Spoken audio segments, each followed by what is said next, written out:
Hey guys, what's up? So, our video for today is ita-try natin yung trending ngayon na Dubai style chocolate.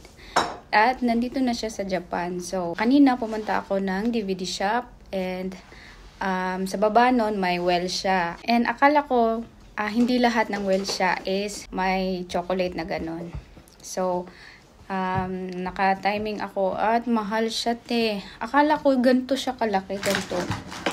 Akala ko ganito siya kalaki. Pero, tada! Naka-cute size siya. Sobrang liit niya. Let's try this na. And 500 yen siya plus tax. So, mahal, diba?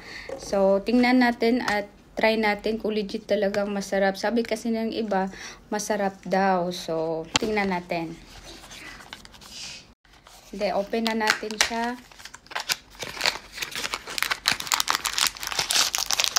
Yan. Saka ito lang yung nakapagtata. Dubai style chocolate siya. Pero may nakalagay siyang Korean dito. Ewan ko kung anong ibig sabihin. But anyway, ito na. The moment of truth.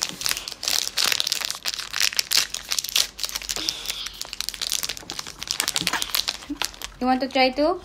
No. Chocolate? I already ate some. Really? So just watch you say. Ito.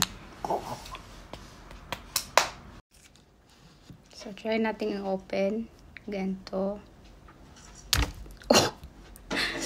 Ayan. Kita ba? Ayan siya.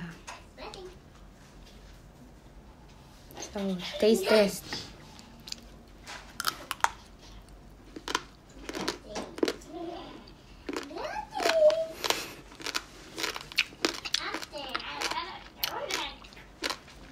Parang ang daming nangyayari sa loob ng bibig ko.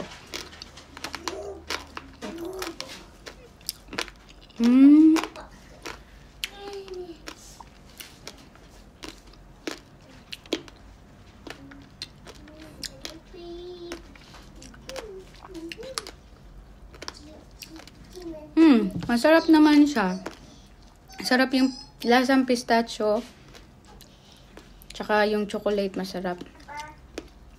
Parang may ano lang. Parang may noodles. Parang may biscuit. Ano ba yan sa loob?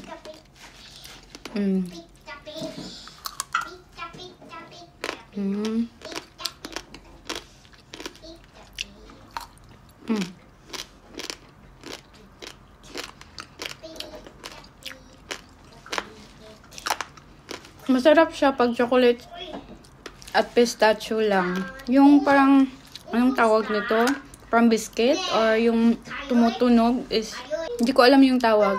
Pero kahit wala na yun siguro mas masarap to. Tsaka napakamahal, no?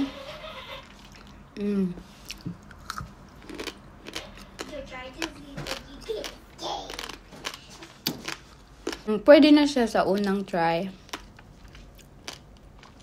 Ang sarap naman siya. Yung iba dito sa Japan is nag-try din sila kasi na-curious din siguro sila kung anong lasa. I think maraming mga ibang flavor pa pero ito lang yung available na nakita ko. So, yun lang yung vlog natin for today. Salamat sa panonood! Bye!